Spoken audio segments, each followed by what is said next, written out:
Hello student, এই play লিস্টে আমরা মাধ্যমিকে এবং স্কুলের টেস্ট এক্সামের জন্য ইম্পর্ট্যান্ট কোশ্চেনে ডিসকাস করছি, যেটা বিভিন্ন রেপুটেড question bank, ABTA WBTA test paper এবং প্রিভিয়াস ইয়ার কোশ্চেন অ্যানালাইজ করে যেগুলো বারবার রিপিট হচ্ছে এবং আসার জন্য যেগুলো সব থেকে বেশি ইম্পর্ট্যান্ট সেই কোশ্চেনের সলিউশনে ডিসকাস করছি।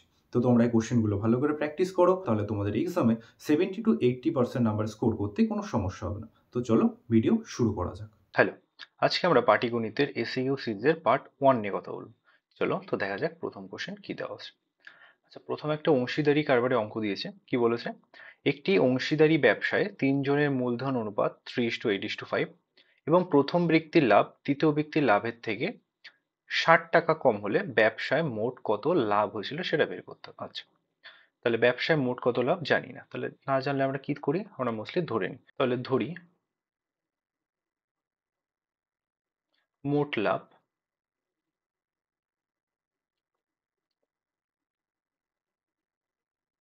ইকুয়াল টু এক্স, মোট লাভ এক্স ধরেছি।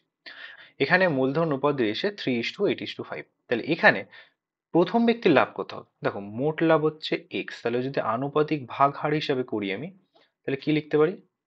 প্রথম ব্যক্তির লাভ কত লিখতে পারি? আচ্ছা দেখো, প্রথম ব্যক্তির অনুপাত কত রয়েছে, অনুপাতের অংশ 3, লিখলাম 3। টোটাল কত? এই তিনটে যোগ করো, 8 আর 3 11, 11 আর 5 16, তাহলে 16-র মধ্যে 3 অংশ হচ্ছে প্রথম জনের। টোটাল লাভ কত? এক্স ধরেছি, তাহলে এটা কত হলো দেখো তো, তাহলে এটা 3x/16। তাহলে প্রথম ব্যক্তির লাভ আমি আনুপাতিক ভাগাকার করে এটা পেয়েছি। প্রথম ব্যক্তির লাভের অংশ 3, আর টোটাল কত? টোটাল কত অংশ রয়েছে? 8 9 10 11, 11 আর 5 16, টোটাল 16 অংশের মধ্যে 3 অংশ হচ্ছে প্রথম জনের। তাহলে সেটাই লিখেছি 3/16 ইন্টু এক্স, এক্স কেন মোট লাভ এক্স রয়েছে। আর কি বলেছে এখানে? তৃতীয় ব্যক্তির লাভ, আমি খালি প্রথম আর তৃতীয়টাই বের করছি, কেন ওই দুটো দিয়ে আমাকে সমীকরণ বানাতে হবে। তাহলে তৃতীয় ব্যক্তির লাভ, তাহলে তৃতীয় জনের অনুপাতের অংশ কত রয়েছে? 5, লিখলাম। টোটাল কত অংশ? টোটাল 16 অংশ, তাহলে 16 অংশের মধ্যে 5 অংশ হচ্ছে তৃতীয় জনের। মোট লাভ কত? এক্স, তাহলে কত হলো? 5x/16 এটা এসছে। এবার কোশ্চেনে কি বলেছে? প্রথম ব্যক্তির লাভ তৃতীয় ব্যক্তির লাভের থেকে 60 টাকা কম, তৃতীয় ব্যক্তির লাভের থেকে 60 টাকা কম, তাহলে কি লিখতে পারি শর্ত মতে? তাই এখান থেকে যদি শর্ত মতে করি, সুতরাং তৃতীয় ব্যক্তির লাভের থেকে প্রথম ব্যক্তির লাভ 60 টাকা কম, তাহলে কি লিখবো? 5x-16, তৃতীয় ব্যক্তির লাভ মাইনাস প্রথম ব্যক্তির লাভ ইকুয়াল টু 60। দেখো লেখা যায় কিনা? তৃতীয় ব্যক্তির লাভের থেকে প্রথম ব্যক্তির লাভ 60 টাকা কম, তাহলে তৃতীয় ব্যক্তি মাইনাস প্রথম ব্যক্তি ইকুয়াল টু 60। এখান থেকে তাহলে লসাগু যদি করি কত আসবে? 16 আর 16 লসাগু 16, তাহলে উপরে 5x-3x ইকুয়াল টু 60। তাহলে এখান থেকে কত আসছে আমার? 2x/16 equal to 60। এখান থেকে দেখো যদি কাটাকাটি করা যায়, তাহলে এই 2 দিয়ে 16 কাটলে 8, তাহলে 8 দিয়ে 60-কে গুণ করলে, কোনাগুনি গুণ করলে কত আসবে? এই সাইডে লিখছি x ইকুয়াল টু 6 × 8 = 480, তাহলে x এর ভ্যালু এসছে 480। এই কোনাকুনি গুণ করলাম, 8 দিয়ে 60-কে গুণ করলে 480। তাহলে আমার কিসের মান বের করতে বলেছিল? মোট লাভ কত? মোট লাভ কত ধরেছি? মোট লাভ ধরেছি x, তাহলে সেই x এর ভ্যালু কত এসছে? x এর ভ্যালু এসছে 480, তাহলে মোট লাভ কত? 480 টাকা। তাহলে এখানে জাস্ট আমি মোট লাভকে x ধরলাম, বাকি তো আনুপাতিক ভাগার থেকে চলে এসে। প্রথম ব্যক্তির লাভ কত? 3/16, কারণ প্রথম ব্যক্তির লাভের অংশ 3, মোট কত অংশ ছিল? 8 আর 3 11 আর 5 16, সেখান থেকে আমি আনুপাতিক ভাগার করে এখানটায় সমীকরণ বানিয়েছি যে তৃতীয় ব্যক্তির লাভ মাইনাস প্রথম ব্যক্তির লাভ ইকুয়াল টু 60। এটা আমাকে কোশ্চেনে বলা ছিল, সেখান থেকে সলভ করে আমি এক্স এর মান বের করলাম কত? 480 টাকা। আশা করি তোমরা বুঝতে পেরেছো। দেখা যাক পরের অঙ্ক কি দিয়েছে। এখানে দিয়েছে কোনো মূলধন একটি নির্দিষ্ট সরল সুদের হারে 20 বছরে দ্বিগুণ হয়, ওই একই সরল সুদের হারে ওই মূলধন কত বছরে 3 গুণ হবে বলেছে। 20 বছরে দ্বিগুণ হচ্ছে, ওকে। তাহলে আমার সরল সুদে কি কি অংশ লিখি আমরা? পি আর টি আই, আর একটা জিনিস লিখি অ্যামাউন্ট, মানে সুদ আসল, পি প্লাস আই। এই 5টা জিনিস আমার এখানে লাগবে। পি তে আসল হয় যেটা মূলধন, আর এর সুদের হার, টি তে সময়, আই তে সুদ, পি প্লাস আই থেকে সুদ আসল মানে সুদ প্লাস আসল। এবার কি কি মান দেওয়া আছে দেখা যাক। বলেছে নির্দিষ্ট সরল সুদের 20 বছরের দ্বিগুণ। আমি জানি না কত টাকা, আমি পি কে এক্স ধরলাম, মূলধন হচ্ছে এক্স। আচ্ছা, সুদের হার কত জানি না, সময় কত বলেছে 20 বছর, 20 বছরের দ্বিগুণ হচ্ছে। আচ্ছা, দ্বিগুণটা কি হয়? আমি এক্স টাকা ব্যাংকে জমা করেছি, সেই টাকা দ্বিগুণ হয়েছে, তার মানে কি তার সাথে কি সুদ অ্যাড হয়েছে? দ্বিগুণ মানে টাকাটা বেড়েছে, তো টাকা কি করে বাড়ে? সুদের সাথে যখন আসল অ্যাড হয় তখন আমার টাকাটা বাড়ে। তাহলে দ্বিগুণ হয়েছে মানে আসলটা ছিল এক্স, এটা দ্বিগুণ হয়েছে, তার মানে এটা সুদ আসল, নাহলে তো টাকা তো বাড়ছে না। সুদের সাথে যদি আসল অ্যাড হয় তাহলে তো দ্বিগুণ হচ্ছে। তাহলে সুদ আসল যদি এক্স হয় তাহলে সুদ আসল কত হবে? 2x। কেন? কোশ্চেনে বলেছে দ্বিগুণ হয়। আচ্ছা, আসল আমার এক্স, সুদ আসল 2x, তাহলে সুদটা কত? এই 2x এর থেকে এক্স বিয়োগ দিলে বেরোবে কত আসছে তাহলে? এক্স। দেখো, সুদ আসল থেকে আসল বাদ দিলে তাহলে তো সুদ পড়ে থাকে, পি পি ক্যান্সেল আউট হয়ে গেলে আই পড়ে থাকে, তাহলে 2x minus x equal to x. তাহলে এই ভ্যালুটা এলো এখান থেকে। আচ্ছা, আমরা ফর্মুলা কি জানি সরল সুদের ক্ষেত্রে? I equal to P R T by হচ্ছে 100। এবার মানগুলো বসিয়ে দাও। আই এর মান কত বের করলাম? এক্স। পি এর মানও এক্সই ধরা ছিল, আর এর মান আমরা জানি না, কোশ্চেনে দেওয়া নেই। টি এর মান কোশ্চেনে 20 বলে দিয়েছে, আর 100 এখানে সূত্রের থেকে এসছে। আচ্ছা, এখান থেকে দেখো এই এক্স এক্স ক্যান্সেল আউট হয়ে যায়, 20 দিয়ে যদি 100 কাটা হয় 5, তাহলে আর কত এলো? আর এলো 5%, এটা এসছে। আমরা আর এর মানটা বের করলাম। আচ্ছা, এই যে যে অঙ্কটা দিয়েছিল তাহলে এর সুদের হার কত বের করলাম? 5%। এটা আমাকে কোশ্চেনে চায়নি, কিন্তু বের করলাম কেন? আমার যে অ্যান্সারটা বের করতে বলেছে সেটা বের করতে এটা লাগবে। এবার নেক্সট পার্টে কি বলেছে? একই সরল সুদের হারে মানে যে সরল সুদের হারটা আমার বের করলাম 5, ওই মূলধন কত বছরে 3 গুণ হবে, 3 গুণ হবে সেটা আমাকে বের করতে হবে। তাহলে এই কেসটায় কি আসবে?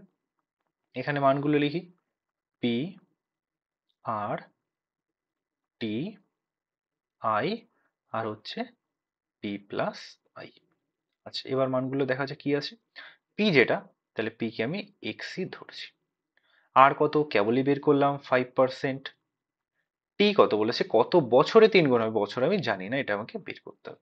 খালি বলছে 3 গুণ হবে, মানে কি আসল যদি এক্স হয় তাহলে এর 3 গুণ মানে কি সুদ আসল, তাহলে সুদ আসল মানে কত? P plus I. তাহলে এইটা হবে আমার 3x। দেখো, আগের দ্বিগুণ ছিল, তাহলে x যদি আসল হয় তাহলে সুদ আসলটাকে আমি 2x বলেছিলাম দ্বিগুণের জন্য, কিন্তু এখানে 3 গুণ বলেছে, তাহলে আসলটা আমি xই ধরেছি, তাহলে সুদ আসল যেটা p প্লাস আই সেটা 3x হবে।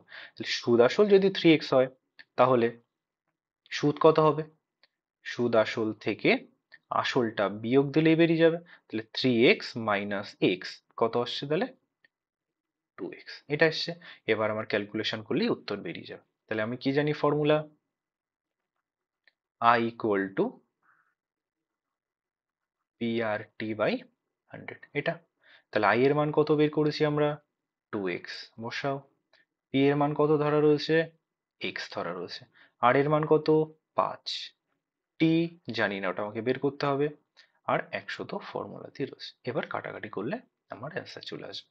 তাহলে x x ক্যান্সেল আউট হয়ে যায়, 5 দিয়ে যদি 100 কে কাটা হয় তাহলে 5, 20, 100। এবার কোনাকুনি গুণ করো, তাহলে 20 ইন্টু 2 কত আসছে? T equal to 20 into 2, 40। তাহলে কি বলেছিল আমাকে? কত বছরে 3 গুণ হবে? তাহলে কত বছরে হচ্ছে? 40 বছরে 3 গুণ হচ্ছে। তাহলে উত্তর হলো 40 বছর। দেখো, তাহলে এখান থেকে দুবার অঙ্কটা করতে হলো। প্রথম মানটা ইউজ করে আমি সুদের হারটা বের করেছি, কত? আর ইকুয়াল টু 5%। সেই সুদের হারটা বের করে আমি আমাদের যে অ্যান্সারটা চেয়েছিল সেটা বের করলাম। খুবই ইম্পর্টেন্ট অঙ্ক, ইজিলি মাধ্যমিকে আসতে পারে এবং টেস্ট পরীক্ষার জন্য খুবই ইম্পর্টেন্ট। যাই হোক, তো আচ্ছা, নেক্সট অঙ্ক কি আছে দেখো।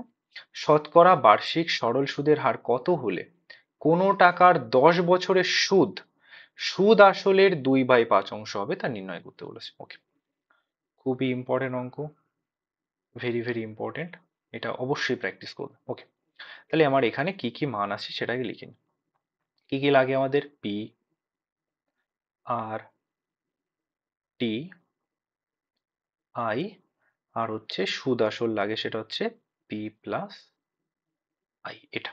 ওকে, এবার দেখো কোশ্চেনে কি বলা রয়েছে, 10 বছরের সুদ, সুদ আসলের 2/5 অংশ। তাহলে সুদ আসলটা কত? সুদ আসলটাকে আমি ধরলাম এক্স, সুদ আসলকে এক্স ধরেছি, তাহলে সুদ কত বলেছে? সুদ, সুদ আসলের 2/5 অংশ। তাহলে সুদ আসল যদি এক্স হয়, এর 2/5 মানে কত? 2/5 ইন্টু এক্স, তাই তো বলেছে।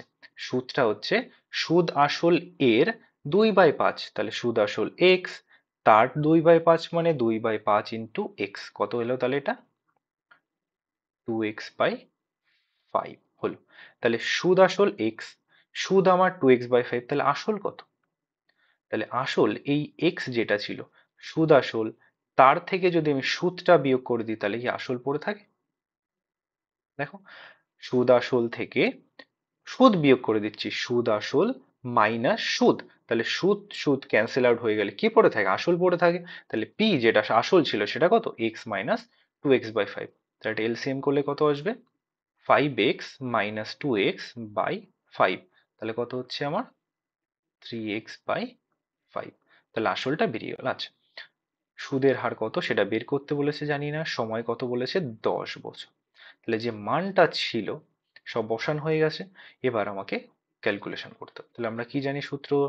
I equal to P R T by হচ্ছে 100। আর মানগুলো বসিয়ে ফেলো, সব মান আমরা বের করেছি। আই এর মান কত? 2x/5। পি এর মান কত? পি বের করলাম 3x/5 ইন্টু আর কত জানি না, টি এর মান কত? 10/100। আবার কাটাকাটি করো, দেখো এই এক্স এক্স ক্যান্সেল আউট হয়ে যায়, 0 0 কাটে, এই 5 দিয়ে যদি 10 কাটি তাহলে 2। আচ্ছা, আর কি পড়ে রয়েছে?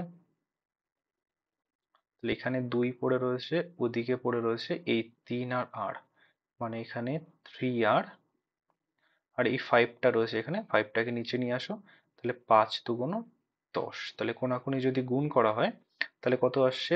3r ইকুয়াল টু 20, তাহলে আর এর মান কত আসছে? আর ইকুয়াল টু 20/3, এটা আসছে। এবার যদি 20/3 কে তোমরা পূর্ণ ভগ্নাংশে করতে চাও তাহলে কত আসবে? 20/3 এটা করলে 6 পূর্ণ 2/3%। তাহলে যে সুদের হারটা চেয়েছিল কত এসছে? 6 পূর্ণ 2/3%। এই জাস্ট 20কে 3 দিয়ে ভাগ করে দিয়েছি। তাহলে এখানে মেইন যে জিনিসটা ছিল সেটা হচ্ছে এইটা, এইটুকু, এই পার্টটা বুঝতে পারলে অঙ্কটা হয়ে গেছে। আমাকে বলেছিল সুদ, সুদ আসলের 2/5 অংশ, তাহলে সুদ আসলটাকেই আমি এক্স ধরে নিয়েছি, এটাই আমার সুদ আসল, সুদ আসল পি প্লাস আই, তাহলে সুদ আসলটাকেই আমি এক্স ধরে নিয়েছি। তাহলে সুদ কত? সুদের সুদ আসলে 2/5 অংশ, তাহলে 2/5 ইন্টু এক্স, তা সেই মানটা আমরা ফর্মুলাতে পুট করলাম ইজিলি। আর এর মান কত এসছে? 6 পূর্ণ 2/3%। আশা করি তোমরা বুঝতে পেরেছো। আচ্ছা, তো নেক্সট অঙ্কটা দেখা যাক। কি বলেছে? বার্ষিক সরল সুদের হার 4% থেকে 3.3/4% হয়, অমল বাবুর বার্ষিক আয় 60 টাকা কম হয়।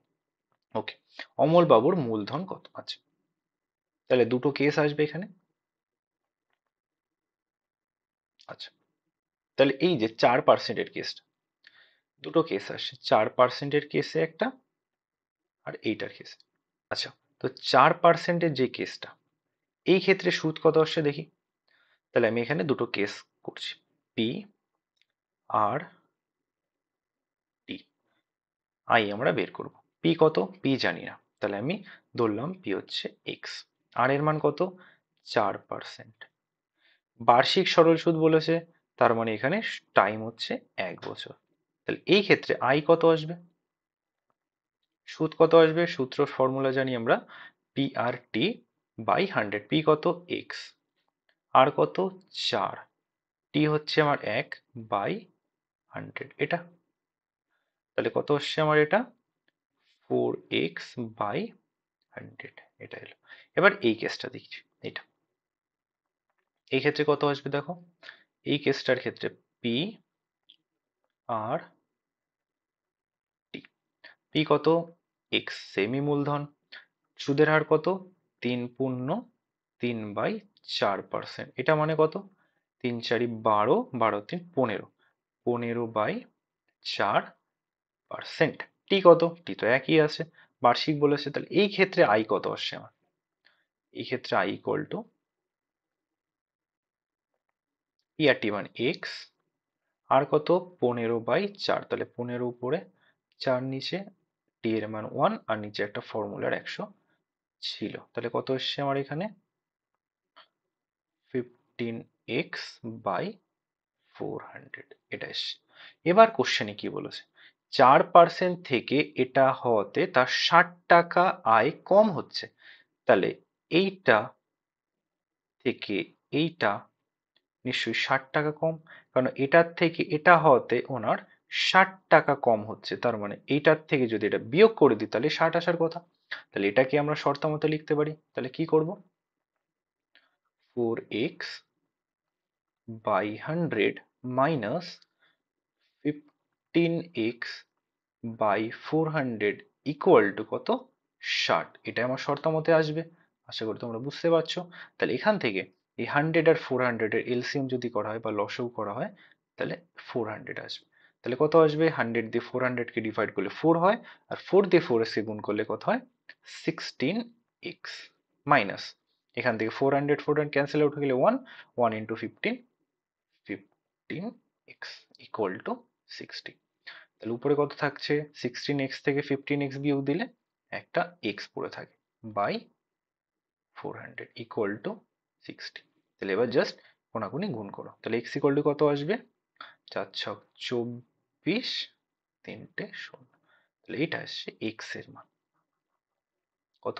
24,000। তাহলে কোশ্চেনে কি বলেছিল? মূলধন কত? মূলধন কত ধরেছিলাম? মূলধন আমরা x ধরেছিলাম, x ধরা ছিল মূলধনটা। তাহলে সেই x এর মান কত এসছে? 24,000 টাকা। তাহলে এটাই আমার উত্তর।